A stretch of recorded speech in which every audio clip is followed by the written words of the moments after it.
这是公视第一台，刷落来请收看咱的新闻。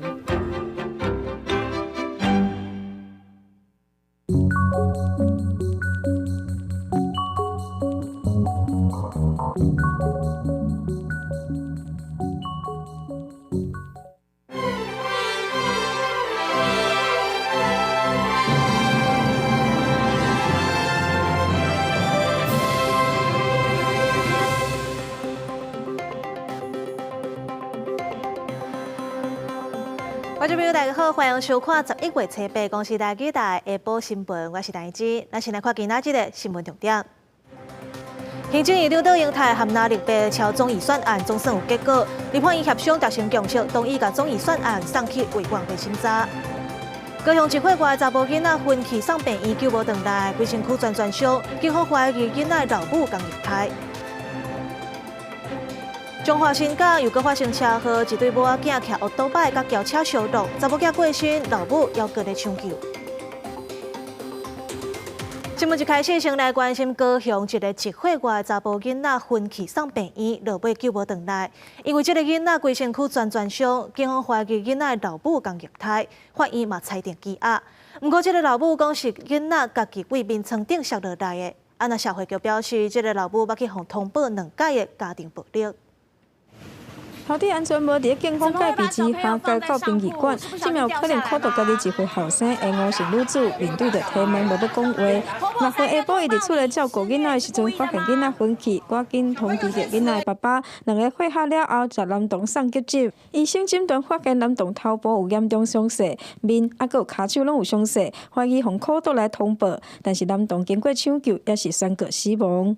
吴姓被告涉嫌成年人故意对儿童犯伤害致死罪案件，经检察官讯问后，认被告犯罪嫌疑重大，有勾串证人、湮灭证据及逃亡之余。证据指向男童妈妈有重大嫌疑，检察官申请扣押，法院允准。师傅表示，男童妈妈捌因为家庭经济无稳定来求助，提供伊救助就业等服务，嘛证实男童的妈妈有2届互通报家暴的记录，分别是去年底，还有今年3月。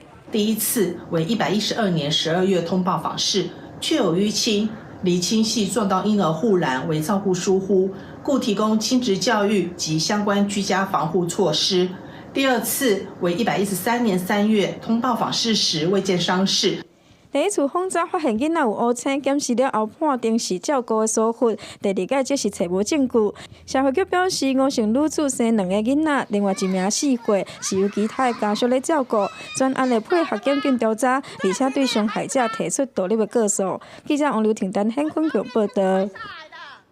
美国有一个有威胁未成年案底查甫人，10月初来台湾大过外国，联络袂到，引起台湾人的惊吓。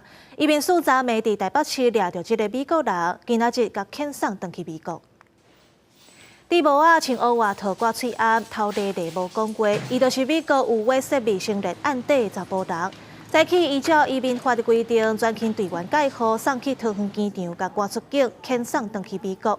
因为这个美国人摕观光签证入境，伫咧台湾37天的期间内底，敢有违法的行为，目前要等咧调查。来看中华新港有一对细蛋的姊妹仔去互车撞着，分别8个月不幸拢过往。最近新港咧是又搁发生车祸，有一对母仔囝骑奥多摆甲轿车相撞，查某囝救无回来，老母要搁咧抢救。警方调查，若像是奥多摆甲轿车伫咧路口拢无放慢、无小让，才会出车祸。救护车赶紧甲受伤的民众送去急诊，一对母仔囝互轿车撞着，2个人是轻重伤。患者医师现场是清楚的，那也可以跟我们救援人员对谈。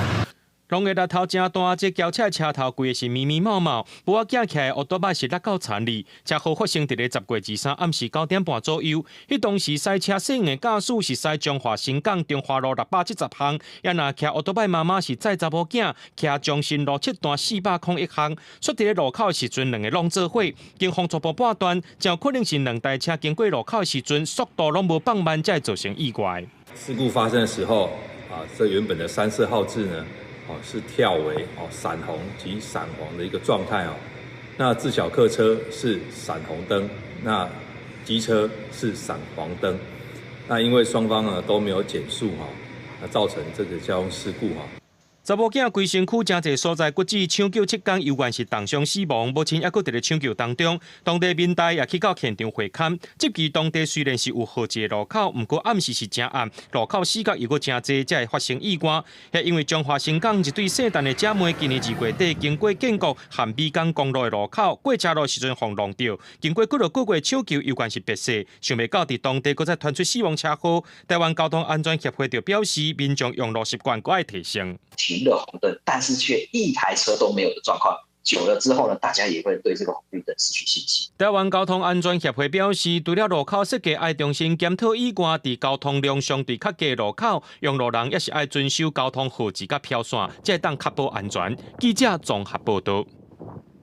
嘉义的警方昨在新港一间便利店要抓诈骗集团的车手，这个车手想要逃窜，竟然是驶车去弄警察，落尾家己去弄到路中央的安全岛，去互警方逮捕。互人诈骗的是一位姓李的女子，伊伫网络交友互人诈骗，对方惊讲要介绍去年会被平台，竟然就被骗过一遍，昨是第二遍见面要交钱。一骗成10万起啊啦，第二次交易啦，我有听讲，阮囝讲警察有提假钱吼，迄个小姐要条伊，迄个千万讲，你若提假钱。被害者甲车手约好伫咧外壁村一间超商边仔要交钱，用假钱要引诱车手落车，警方也藏伫咧附近等，不过车手发现是假钱，买落车。他跟我拿钱，等一下给他啊，然后他发现有脚钞，我就说不好意思，小朋友拿去玩，我就先离开，然后警察就上去了。警方看嫌犯买来，就将副驾驶座的车门扭开，身体顺入去车内要抓人，不过嫌犯竟然就直接把车开走，要弄警察。微博过程中，一位警察被弄到，正脚受伤。伊就是这叫细一个卡灯骨折啊，像比较细一个卡灯。警察啦，小队啊，刑事小队。嫌犯香港开车，家己去弄到分界岛，警察甲伊压制逮捕。嫌犯甲受伤的警察拢由救护人员送病治疗。受伤的警察伫暗时9点半出现，已经登去厝内，也拿嫌犯由警方介护带登去侦讯。记者综合报道。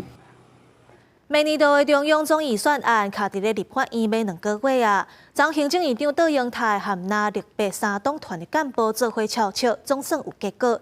立法院长韩国瑜今仔早起调集朝野协商达成共识，同意把总预算案送去委员会审查。不过另外一项在违法的草案，因为伤紧通过初审，今仔日朝野是继续的对价。那你为什么要抹黑说我？不要说我这又不是我，他们刚给我看这个图卡，我才会知道啊。你是高雄市党部的主委。是。透早第二场签到倒仔前规定的争论，民进党立委赖水良不满国民党高雄市党部做图卡，批评伊主张在违法，找新兼立委的瓜子文理论。在违法伫车拉送出委员会迄天，那里发生激烈的小 A 小杀冲突，73岁的那位陈英康伫小杀的过程受伤，只好吐拐啊出血，膝盖关节那个韧带断掉。好，我的心里面是尽快让他好，在这种推挤过程中间呢，不是谈谁，没有，双方都有立场啊。我们是保护议事人员，是党在前面，所以没有关系。不过卡掉将近2个月，明年度总预算案，伫前日港的行政院长杜英泰邀请3党党团干部会商了后，总算突破这个对立。这边朝野协商了后，达成和总预算交付委员会共识，进入审查的程序。114年度中央政府总预算案交财政委员会依分配表及日程分送各委员会审查，并不提出复议。今天很难得见到慈眉善目的柯总召，温良恭俭让的副总召。现在我们接下来要请我们时常单挑9大门派的黄总召。总预算第7届摆审总算成功通过，朝野难得气氛真好。不过在野党的立委已告要严格审查各部会预算，特别希望针对几个部会。包括数发部、包括卫福部、陆委会等相关的单位，已经把 NCC 组织法今天要完成2读跟3读的议案送到院会去了。第2个重要的议案就是考试院院长以及考试委员审查的时程。下礼拜2刚好我们可以来好好讨论后面的3个人同意权以及2个预算的时程如何安排。民众党团表示，要严格审查人事同意权，也希望诚心 NCC 组织法，最后确定12对 NCC 大法官、考试院等人事同意权要进行协商。记者综合报道。台中火力发电厂天然气机组2期环评通过，引起地方的争议。行政院刘德英台去听台电的简报，宣布自2031年开始，单年要减一个烧土炭机组，2034年开始咧，拢要改烧天然气。不过，南力地方的立场无同款，伫咧现场发生冲突。那日定营口布条甲标语小下体起冲突，环境部顶个月通过台中火力发电厂2期宽并案，会加起4座天然气发电机组，引起中央甲地方的冲突。行政院长德英台去中火听报告，国民党批评政府敢若会开空壳支票。台电公司是承诺对2031年开始，逐档减1座土炭的机组，定位是减300万吨的土炭。或环评大会通过的计划，依照我们的规划，我们希望在2034年底就提前完成这一个目标。中火进前捌讲起1座天然气机组，就拆1座烧土炭的。2期计划敢若有价，搁再拆2座土炭的机组，剩的6座是要转做备用，逐档运转袂超过720点钟。在场的台中市副市长黄国勇讲唔接受，认为台电应该就要维持起1座拆1座的承诺，而且应该就要对2025年开始天然气机组启用了后，就要有具体的减土炭的措施。希望要增一拆一。那也会兼顾到国安这个所谓的备用问题。第二，我们希望是从明年新的基础上去以后，第1步、第2步开始，就逐渐的要减煤。2032年，我们启动一个全新全盘的检讨，对这6步的保留基础做全盘全新的检讨。检讨的过程，加强跟地方政府的沟通讨论，加强跟地方民众的讨论。我们希望有一个新的计划，还给台中更干净的天空。行政院长德英台承诺，伫咧尊重环评委员决议的前提之下，2034年中火会全面以天然气来供电，6座备用的土炭机组，敢若伫国安甲天灾的时阵才会运作，而且会通知地方政府，嘛答应伫咧2032年会重新检讨6座土炭机组存废的问题，而且嘛写入环评说明书内底。记者综合报道。台北地检署侦办经花城案，民众党的郭文哲延长收押了后第1届提审，廉政署呢嘛以证人的身份约谈黄珊珊。另外，法院第2届裁准扣押经花城的土地，议员简书培说是裁定的内容，甲伊公开，引起争议。伫法院的介护行路车，民众党主席郭文哲牵涉经花城案，伫延拿了后头1届，互人提审。互人照题应讯的，也有台北市议员应晓薇，也有前郭文哲办公室主任李文忠。北检侦办专案密集提审在押被告，嘛团证人约谈。民众党立委黄珊珊亲身说明讲，有收到传票，车8就会到廉政署作证。我有收到传票，本来是约礼拜3，那我跟他改到今天约礼拜3有重要的议程，所以等一下院会结束，我跟廉政官约好了，所以我会到廉政署去作证。检方调查金华城案进一路做伙做，嘛申请扣押金华城土地核准，经过点外控告，高院发挥经裁，台北地法院第2届裁准，即马各有议员公开裁定的内容。所有的公开所知，既然是市政府给的，我都会公开。但昨天给我的讯息，为什么我撤掉文的原因，是因为有政风单位告诉我说，民众党要开始找松山地震给资料同仁的麻烦。手提裁定资料，嘛捌伫面册专业答问。民进党议员简书培讲，法院认同检察官的主张，郭文哲有收乌西钱的事实，也引起民众党呛讲违反侦查不公开。台北市长蒋万安嘛认为不应该公开。我想一开始就不应该给，也不应该公开。依照法令，我们还是停止施工勘验。后面如果真的要勒令停工的时候，大概施工到什么程度？这个部分我们会再跟他们来协调。经华城土地搁再互人扣押，台北市副市长李树川伊讲，目前也是停止时间勘验，若是有控告，也有待后续的结果。记者综合报道。有立委和台湾剧组协会联合调查，发现中国政府这几年咧支持因的美乳产业，透过补贴，让中国业者有材料摒俗价，攻占台湾的市场，各用包装，让消费者掠准是国际品牌。目前咧，中国已经成做咱台湾美乳进口上济国家。干那顶头写着美国知名的品牌，不过产地是中国。另外，这种干那顶头是银白色红底美国品牌美乳，也是中国制造进口。面台质疑中国政府这几年开大钱补贴，另外用国际品牌包装误导消费者，要抢台湾的市场。而这么台湾人若啉3罐美乳内面，就一罐是对中国来。让他们能够呢，相对呢，以低价格的方式，然后减少成本负担的方式来倾销到其他市场。最近呢，我们在跑团的时候，就很明显的感受到，今年1到7月，中国输往台湾的啤酒，有很大部分是在福建的一个莆田市制造，那85%倾销到台湾来。根据财政部的资料，在这么咱国市面上卖的美乳，超过一半是进口。其中，以中国进口的上多，超过50%，过来是荷兰。中国美乳伫咧市占率是一年比一年增加。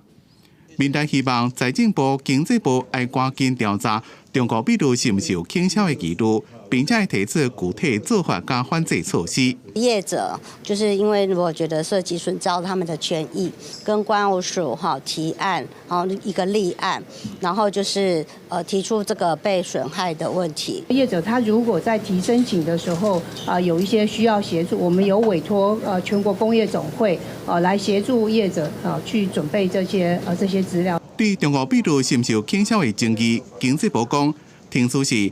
台湾的业者若是有疑虑，会让甲财政部申请立案调查，由经济部来判断是毋是有产业损害。若表示有错误造成疑虑，是由权责机关地方政府来调查是毋是有违规。记者综合报道。美国共和党 Trump 选调总统，台湾有专家认为讲 ，Trump 上任了后会拍拼推动美国制造业，未来就会愈来愈侪台湾的厂商去投资。有学者就呼吁美国应该爱利用台湾供应链的优点，创造双赢局面。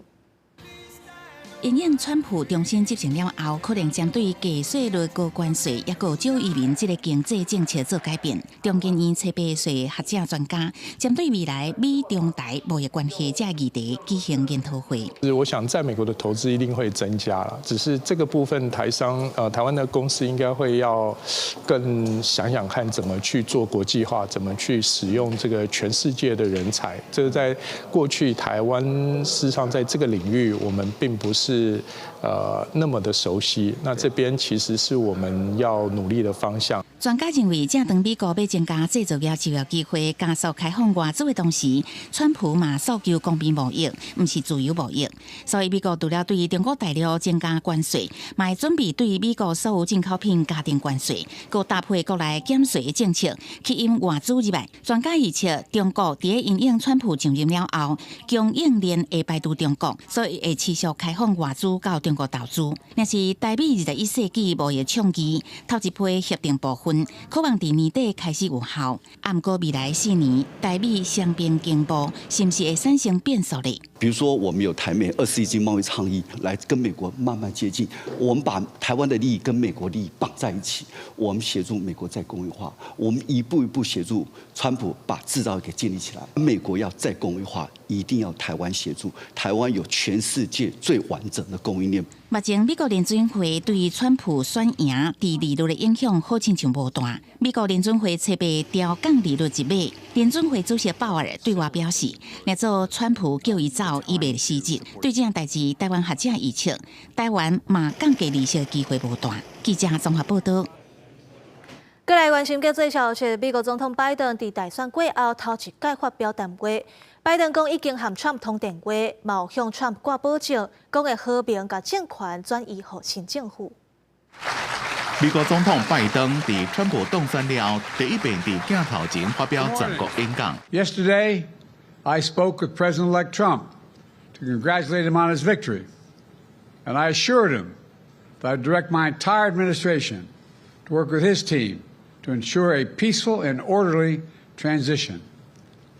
That's what the American people deserve. 拜登讲，失败是加减的，要果若放弃就袂当原谅。这边的失败无代表真正失败，伊也懊恼副总统贺锦丽伫这边选举过程的表现。No matter who you voted for, you see each other not as adversaries, but as fellow Americans. Bring down the temperature.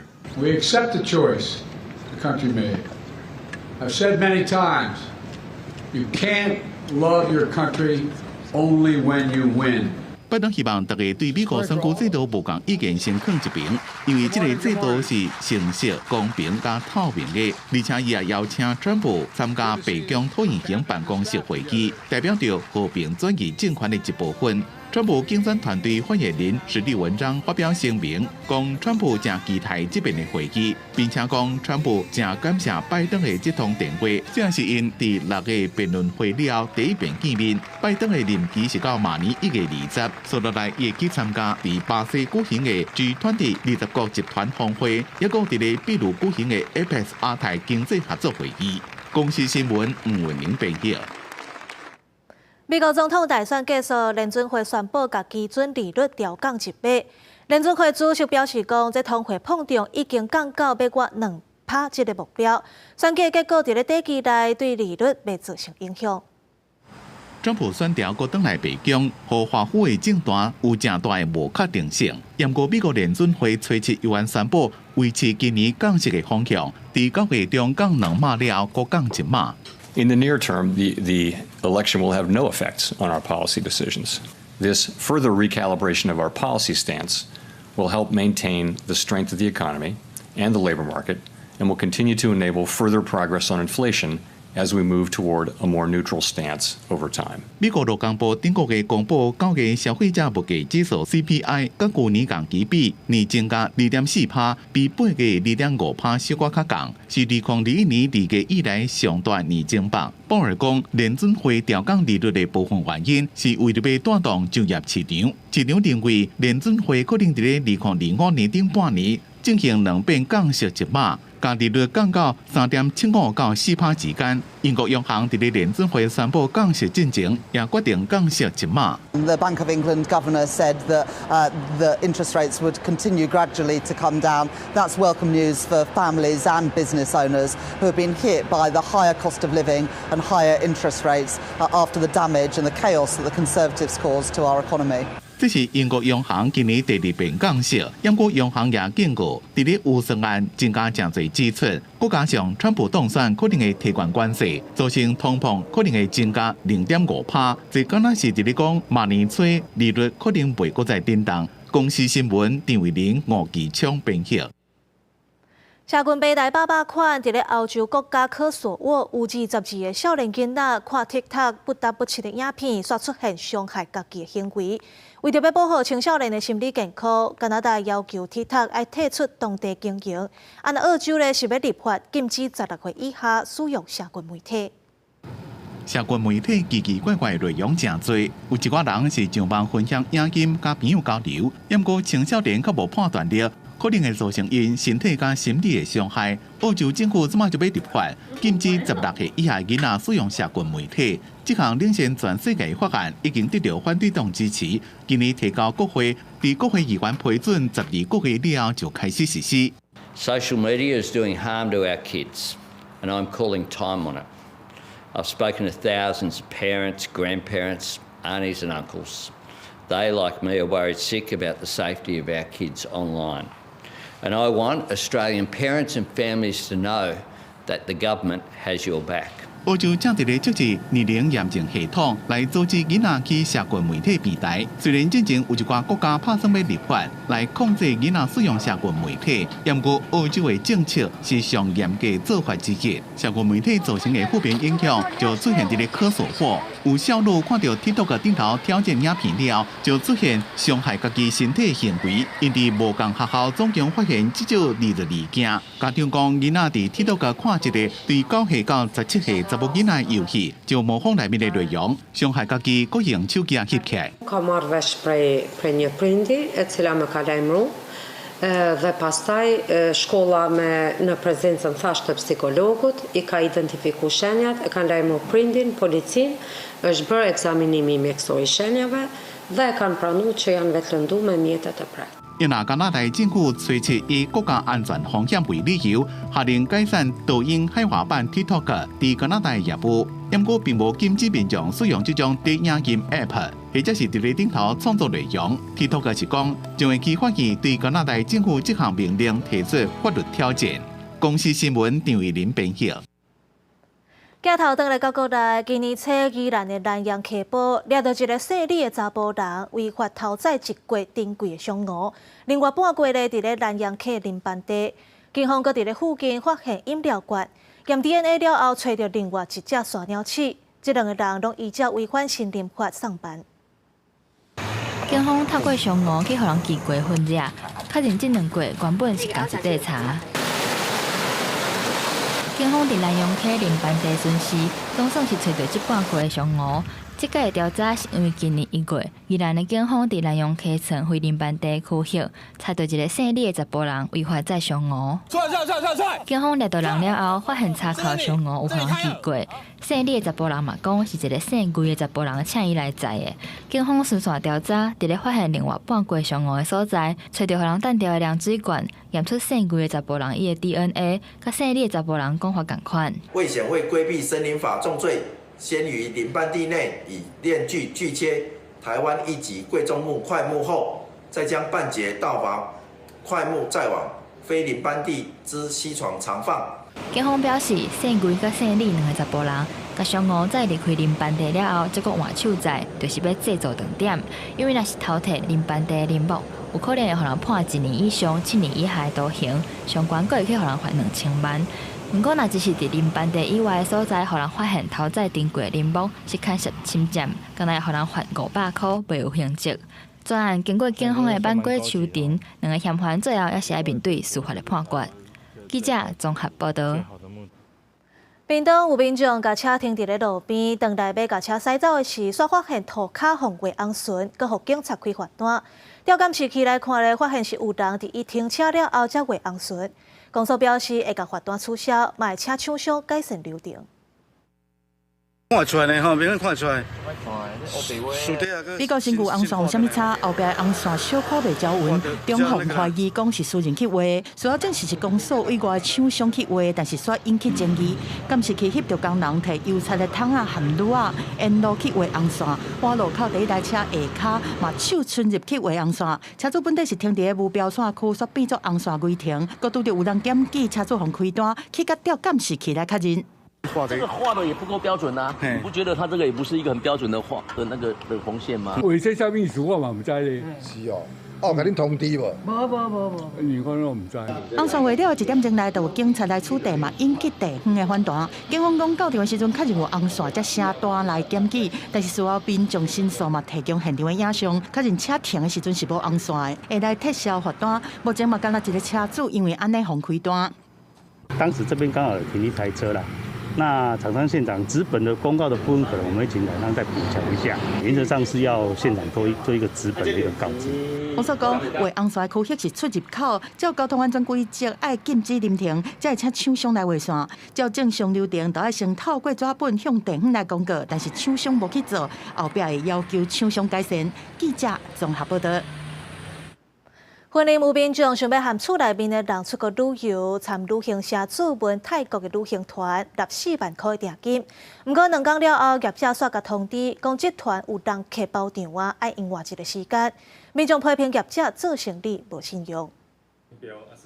美丽的舞者车花餐厅，泰国旅游影片真吸引人。住伫云林湖北的苦城市，进前向出名的旅行社网络主问泰国6天5暝的旅行团，这口罩4个人都要去。伊初次出面指控讲，初时去问市纳4万块的定金。不过2天了后，煞互通知原底预定出团的时间有其他人客包团，要求因刷团改时间，并且乌白修改成团的人数，批评旅行社手法粗残、无信用。机位9位。 已定4位，剩余5位。当初我们签的旅游定型化契约是10人成团，所以说这一团表示永远都没办法成团，只不过是因为我没有把机位让出来，以时间给该公司其他的团客。旅行社表示，刷团只是禁忌，并无公表。若消费者无换行程，也无爱刷团，也是会照定型化的契约行，做法前7天会通知敢会成团。若无法度成团，会全部退还定金。若网络的成团人数只是参考，随时会当调整。有其他的团体客人就是要把它就是要包团，所以变成说要把这组机位用掉的部分。那站在公司的立场，就是我们会告知客人说，那是否能够请客人做挪团的部分，或者是更换行程。当然，我也有告知他说，按照旅游契约书，我们最晚在出发前7天会告知他说会不会成团，有没有达到成团人数。公安所来介入调查，这个是行政调查的部分，有没有违失？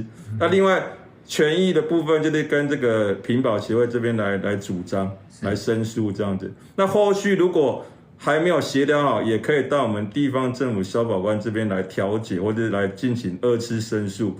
云林县府消保官强调，屈臣氏已经先付定金，业者袂当以税后结案来要求消费者改时间。民众若认为讲权益有受损，会当向交通部观光署、品保协会或者是县府来申诉，搁有调解。记者综合报道。来关心桃园航空城土地变更案，内政部今仔日办说明会。不过，东龙开发社区有37号居民去现场抗议，希望会当列入去征收的范围内底。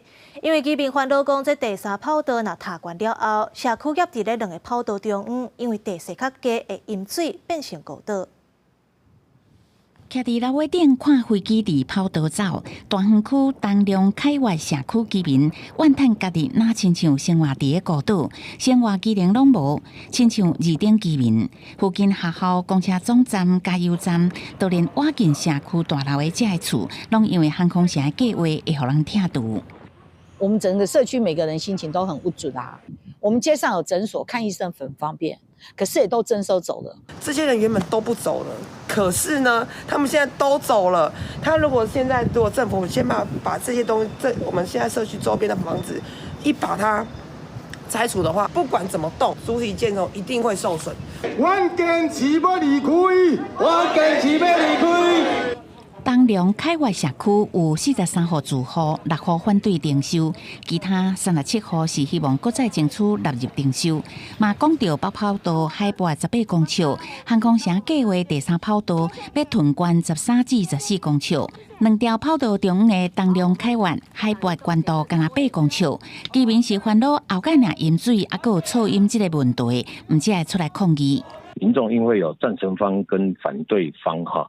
所以我们尊重双方的意见，那也希望今天的公展说明会也能够让双方重复表示意见再给内政部营建署再去讨论一下我们一定会遵循着整个都委会的一个审议的结果来续行办理后面的这个征收。民航局表示，针对整体开发来讲，当然是土地愈完整愈好。采备内政部办理的公电说明会中，民众的发言甲书面拢会做成记录，搁再来提送都委会审议，按照都委会决议执行。记者综合报道。最近呢，有出现一种字体叫做精灵文，看起来哪像欧美国家的文字，不过详细甲看，其实是中文的注音符号。有人认为讲，这注音敢若台湾才有，是台湾的文化真趣味。不过，嘛有人认为注音符号是英国国语政策打压本土语言的工具。即马这2派讲法，拢有人支持。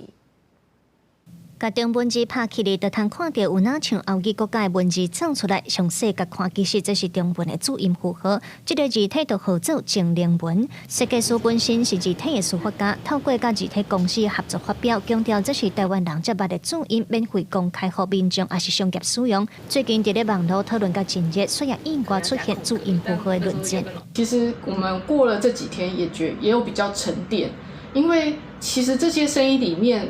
我觉得大部分其实是忧虑台湾人不够注重自己的母语。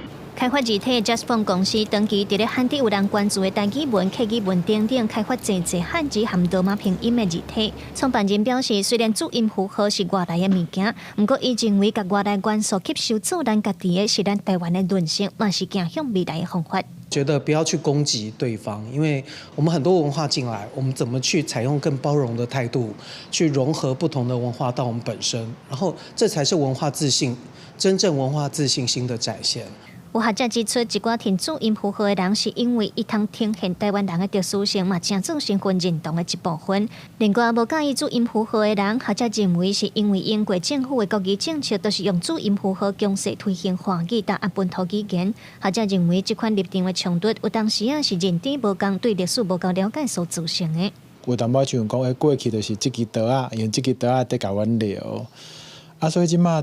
支持注英文的人，因当然是出伫好心，伊感觉讲，用注音，全世界敢若台湾在用啊，吼，中国华语嘛会用注音，这当凸显台湾的特殊性。大家无共款的认捌的时阵，就感觉讲，足侪情绪敢若是无来源的、无理由的呀。若是大家有共同的了解的时阵，我感觉。才有迄个对话。学者嘛认为，这款讨论上侵占的价值，其实拢是望找出通强调台湾独立性甲特殊性的元素。透过这款讨论，嘛通深化对台湾的认识。记者卢尚如、郑春佑、林晓凯台北报道。顶个月连续做风台，地属土豆的产量减少。最近婚林的土豆等咧采收，不过产量少，价格一斤是花到45块。即阵因为量实在伤少啊，连路边咧拍的土豆，农民嘛爱轮流派人去照顾，都惊贼仔偷摕，新货拢乌有。农民无因采收土豆，但是10月份这届风台等因素影响，所采收的土豆结果都无好。有可能的农民就讲，以往一份地土豆会当收成800斤以上，但今年2支土豆收成恐惊剩无500斤。一份地就无4地。伊若讲过无4地，白搭无4地。安尼算来一份地才几斤收起来？这几斤？这唔得一3地，唔得无500斤。今年差不多40几块安尼啊。多少？产量比较高啊。哎呀。之前好像都30几块呀。对，差不多。好。今年失收啦。哎呀，价钱比较好一点啊，也不回来啊。有年农民表示。虽然目前产地收购价上每斤45块，但因为收成减少，整体收入并无增加。再加上近期天气不稳定，真侪农民在庄脚的产业道路拍土豆，拢需要轮流看守，就是惊被贼仔偷载去怎损失。直接就是开车在车上那里睡。对，睡在那个田里那个固的地方。挂几点？挂饭店？无一定啦，无一定啊，都有车走者啊，对。这门拢爱来遮顾无人会偷完啊，技巧若好吼，人会偷不啦。文管府乱就表示，云林县今年2支土豆种植面积达8000公顷，但受到连续风台影响，部分已经申请天然灾害救助，嘛提出农民在产业道路拍土豆进前，需要到在地公所登记申请，并做好警示提醒，避免影响到用路人。记者用云林报道。花莲岛客石屏部落最近3个月常常乌熊走来，当地机场几百只土鸡拢互伊接去。即阵咧连续使用16天，总算是掠到1只乌熊。岛溪乡石屏部落5间饲鸡场3个月之前传出乌熊入去食土鸡啊，已经400-500只被食去。先家拢摕各种工具来解鸡，啊，不过好亲像拢无啥物路用。当的功能是什么？就是防熊啊，防熊。你觉得熊听了之后会怎样吗？啊，那个他们说会怕。我不晓得那么可爱的铃铛。林波市花莲分署顶个月2日接到通报了后，伫饲鸡场附近设8个人啊，不过乌熊根本无受骗，伫乌熊可能经过路线，用安全锁啊，佮用放炮这方式来赶，总算伫7日头早该掠到。这次比较不一样的是，由我们主管机关主动去做这个精准式的捕猎。最重要的是，我们需要当地的鸡农配合，所以我们在跟鸡农做沟通的时候，花了很多的时间。经过现场挖水测量称重，乌熊体重115公斤，是大只公熊，也较正精准，无造成乌熊受伤，已经送台当地上东部野生动物救伤中心来检查。先去照养一阵子，再来就会评估看适不适合野放。如果适合野放，我们会做一些负面制约，甚至给它戴卫星景项圈来提醒它的位置。林波市强调，会互乌熊通报奖金3000，协助检测奖金5000，加配合有熊措施5间饲鸡场，后续会照价赔偿损失，总赔偿金额差不多20万。记者综合报道。台东因为土地较宽，偏向欠医疗资源，心脏病死亡率是比全台湾的平均搁较悬。健保署就补助伫增开卫生所装心脏的检测机器，甲病人的资料传去病院，若发现各样，就紧甲送去治疗。健保署长石总良到台东县金峰乡卫生所，实际体验这套心脏检测机器。30秒就让测试心脏敢有问题。这是健保署补助台东县进行的偏向心脏疾病科学联防计划，因为偏向较无心脏专科医生，由官府结合台东马街病院，将心脏检测机器装伫咧卫生所，再将病人的资料传到病院，由医疗团队检验是毋是有异常的个案，结果送到病院接受治疗。伫目前金峰乡甲蝶岛乡已经试办1年，自1300多人内面，体检出151个人有异常，其中14人心房有问题，接受治疗了，救着病人的性命。3个月复诊1次都在吃药。借由一些我们3C 的设备，能够把他们处理好，那把病人转到医院去治疗的话，其实可以减少病人在后续的很多的。我们所谓的并发症会跑出来。那诊断心脏有异常的病人，手顶头会带一个24点真久的检测手表，然后总共就随去看医生。不太可能有那么多的专科医师随着移动，但是透过这个新的科技的协助，没有办法做到。台东县心脏疾病科学联防计划由卫生所加病建立心脏医疗防线，目前效果正好。今年会再加入避南乡，不过也是会鼓励民众主动到卫生所体检。健保署讲，以后会继续支持这项计划，守护偏向民众的心跳。记者综合报道。农业部发表元兴牛甲平埔乌猪这2种新品种。元兴牛的来源呢是较早饲伫咧台北草山的牛，口感较甜，食落阁袂贵。若平埔乌猪肉质真幼，会当打造做台湾的高级品牌。体型细，毛是乌咖啡色，公的母的拢有角。这是日本时代由日本引进的野羊牛，后来放养伫阳明山的擎天岗，再由李登辉基金会全部来买起来。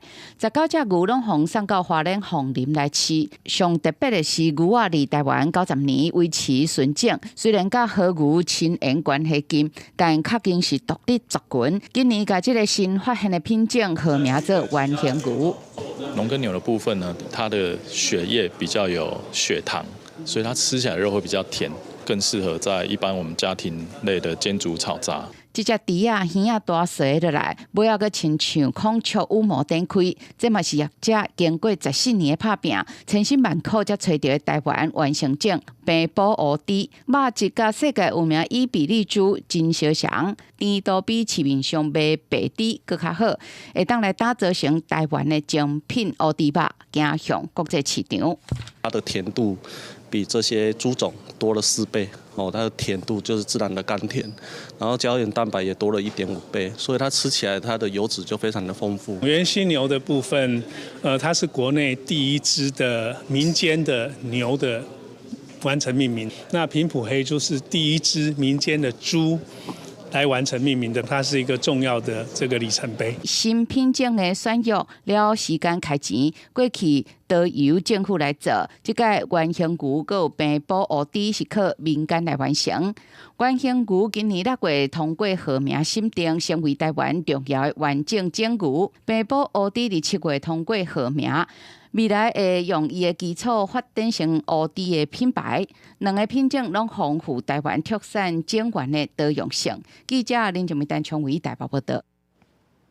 咱台湾每年都要食做超高龄社会啊，包括老人照护、少子化、欠工议题，拢会影响国家发展。塑化部甲工研院都希望运用5G 全屏专帮技术，互机器会当直接联网络使用，运用伫咧医疗甲农业等等。互产业界未来咧做工课时阵，会当煮来煮里边。即将前往101。机器人摕到指示，就随要去巡病房。这是工研院甲塑化部合作的5G 全屏专网技术，所以因特别办一个展览，互民众看到即马5G 是安怎运用伫生活当中。这个5G 的全屏专网有专门的5G 线路，互机器通直接接通伫网络使用。即个工研院甲5G 结合医疗，开发出一台会照顾病人的机器人。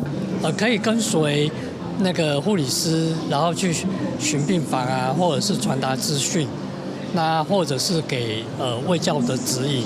那另外就是医生或护理师如果在远端，是可以给视讯的一个方式。2025年，台湾特别进入超高龄社会，尤其是现代人的囡仔生真少，未来产业界欠工的问题，恐惊会愈来愈严重，这嘛是真重要的问题。即马透过5G全屏专网的技术，除了做工课通较有效率，嘛会当解决欠工的问题。现场甲技术用伫医疗、甲农业等等，比如讲农民就会使利用检测香菇影像，随时去看菇疗的状况，通代替人工去巡菇疗。不过，这个 AI 辨识技术会使去解决即马农业做欠人的问题嘛。阮伫阮的高场，阮就放伫一台迄自走车面顶，伊就会使代替咱人去做巡场。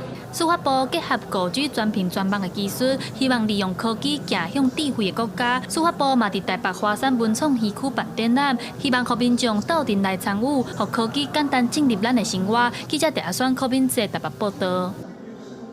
为了要解决货车、航空巴士甲计程车无所在临时停车的问题，台北市交通局今年4月开始有增加106家临时停车区。本地规定，干那会当停3分钟，不过拜三开始，停管处宣布，这航空巴士甲计程车停车时间延长做10分钟，那货车会当停20分钟，而且明年开始会阁增加150家临时停车区。货车司机甲车停伫若是个架仔顶面，这是专门互货车卸货的所在。若甲架头刷甲毋是个架仔，这是台北市交通局4月份接设的营业用共用临停区。甲若是个架仔是完全无同，伊除了会当提供货车上货、落货照停，航空巴士、客运车嘛通照停。原本台北市停管处是规定，敢若会使停3分钟。拜三宣布，航空巴士、客运车通照停10分钟，若是货车通延长到20分钟。到今年9月，我们有一些使用的心得跟一些觉得可以改善的地方。货车可以停20分钟，然后其他车种，比如说计程车、富康，还有富康跟长照，他们是停10分钟。这是我们有做的这些调整。着驶货车的业者认为，对因来讲，增加到20分钟依然是无够，至少要30分钟才有够业者落货。而且台北市目前的营业用共用临时停车格才106家，认为收少根本就无够。3分钟可能我下一个车货还没搬就已经3分钟到了啦。停20分钟当然不够，可是总比3分钟好吧？所以我们一直希望是它开放红线临停，可是它又说那会影响交通吗？对此，台北市停管处是回应讲，会设营业用共用临停区的目的是为着要减少交通乱象，让大台车的司机临时停车方便。那延长到30分钟行收久，会造成其他民众交通用路的无方便。另外，架仔收少的问题，停管处是表示明年会阁增加150家，提供业者有更较便利的环境。记者陈阿选柯敏哲台北报道。国家语言法典法施行了后，真侪博物馆拢有推出台语相关的活动。国立台湾博物馆最近就有规划台语导览馆的培训，希望未来提供台语的导览，互民众认捌台湾的文化甲知识。咱台湾岛就是伫欧洲、亚洲、大陆板块、甲菲律宾海板块两地板块安怎互相相克、相争、相落。导览员用台语咧绍介台湾岛安怎形成，这是国立台湾博物馆的台语导览员因培训的成果验收，应用国家语言法典法，为着要互民众来到博物馆，通听到台语的导览。台博馆的导览员参与台语培训计划，嘛着家己传资料加练习。导览员讲，这是真有挑战性的代志。你讲这2礼拜真正袂食袂困，大家拢足紧张。用华语讲，大家下叫，你又要用台语全台语讲。这实在是无简单的代志。导览员也表示，用全台语绍介台博馆内底各种有关台湾文化生态的知识，爱做真侪功课。不过用台语来了解这个岛屿的万项代志，伊感觉是认捌台湾真重要的一部分。台博馆也强调，这个导览员需要经过台博馆的专业人员，佮有台语顾问的审核，才会当正做正式的台语导览员。志工因的导览拢会使有加一个台语的服务，安尼嘛代表讲，其实未来阮其实毋是干那语言面顶的即个加一项尔，其实是代表讲台语文化真呢入到阮的博物馆内底，变做一个较生活内底的一部分。台北馆嘛表示，即摆会先伫本馆推动台语导览，未来逐礼拜会提供台语导览的服务。接落来，因会继续规划台语的培训，扩大栽培其他分馆的台语导览人才，互愈侪导览员通用台语，互民众了解台湾的文史知识。记者张家佳、曾俊佑台北报道。台语文的出版品这几年是愈来愈多，中央通讯社出版的电子册，就访问台文出版界，讨论台文出版的起草甲发展。就出版社表示，要有真侪台语的文字系统需要建立标准，安尼这台文出版才做会久长。这几年台文出版长兴，不管是诗集，还是网架，阁有甲世界经典文学作品翻译做台语版的《小王子》、《杜贝林人》等等，各种作品拢有。长期注心台语文创作的王昭华认为，这是台语文过去经过长残，即马当咧复振的脚热，证明台语通讲万事万项。人香港谁哪会当讲广东话？伊嘛是现代社会啊。是。啊，谁哪台湾的即个现代文化的即个部分，咱就缺失，加上拢是停留伫乡土。这毋是天然，毋是自然。这是政策一步一步安尼，这是一个语言复振啊！这片图你本来是种这个，啊，你规个用迄个调啊，你搁要甲种断啊。用平板电脑就通读中央通讯社出版的电子册《都市文化史》台湾艺文百景，内底有关注这几年台文的出版业，拜时也举办座谈会。长期出版台文册的前卫出版社讲，虽然这几年台文册起草好，但是台语文出版的人才资源也是有真侪挑战。可能会认捌讲，编辑咱就共款，华语的编辑安怎做，我台语就安怎做啊。但是实际上毋是安尼。比如讲，华语敢有需要去考虑啥物汉语甲罗马字的问题。华语敢有需要去考虑讲，我的读者台语的能力堪占到倒位的问题。郑清宏讲，甲华文出版比起来，台文出版对编辑的能力要求是加真济，而且目前台语文字要会当正常显示出来，技术嘛也无够成熟，增加台文出版的难度。郑清宏认为，台文出版长期靠中央补助嘛毋是办法，出版业甲政府应该为即马开始建立各种台文出版的标准流程甲系统，安尼台文出版才通永续发展，行会久长。记者林玉凯台北报道。因为全球暖化，地球温度逐年拢在增加。有欧洲气候监测机构表示，这2024年会连续第2年打破纪录，真做有史以来上热一冬，增加超过1.5度。极端气候和全球各地直发生可汗、遭大水，占至欧洲气候监测机构CSIS甲明年气候变化服务伫初期发布报告指出，2024年的前10个月，全球平均气温比1991年到2020年的同期平均温度增加摄氏0.71度，是有纪录以来的上悬温度。佮未当确定2024年会连续第2冬，正做历史上上热一冬。Our record goes back to 1940. But it's quite possible that this record stands on a much longer time series.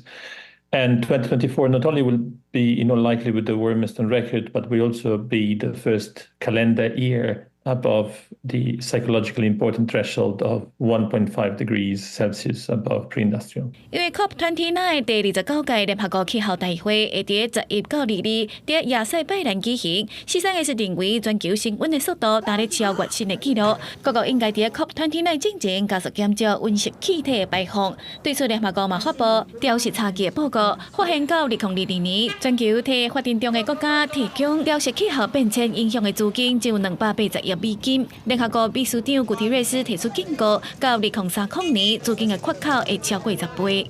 Today's adaptation gap report is clear. Climate calamity is the new reality. And we are not keeping up. The gap between the funds needed for adaptation and the funds available to developing countries is set to reach up to $359 billion a year by 2030. 调试差距的资金用伫去防范淹水设施、应对海平面的增悬，也是伫城市地区种树啊抵抗极端高温，甲确保基础设施会当防范热带风暴。也毋过资金缺口的差距接近10比1。古提瑞斯呼吁 G20 20大工业国必须领导全球努力，到2030年每吨减排9%，而且赶紧企图化石燃料，加速再生能源的革命来应对气候暖化产生的危机。讲是新闻台是董炳玉。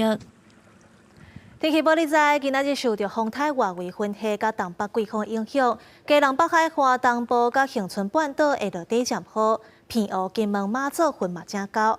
若明仔载东北季风会减弱，各地台温度会略回升。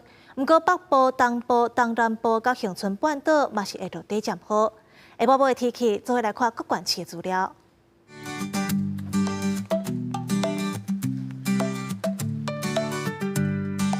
北部地区22度到25度，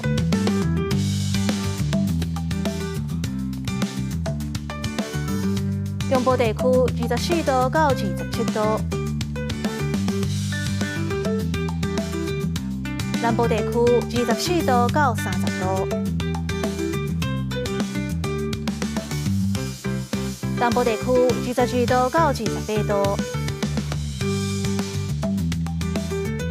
华岛地区20度到26度，搁有未来3天的天气。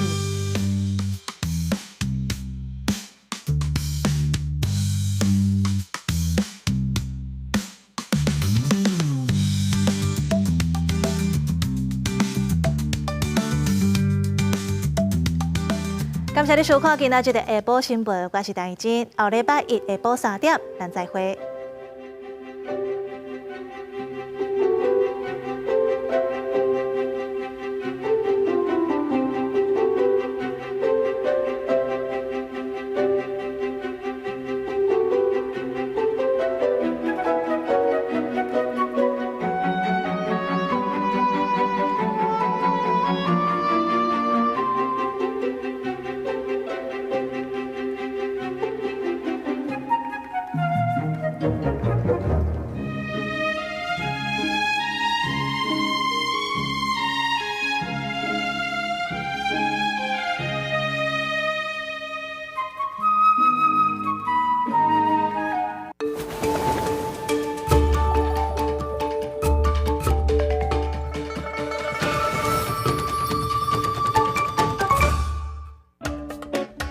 讲到南管，因为是伫妈妈的腹肚内头。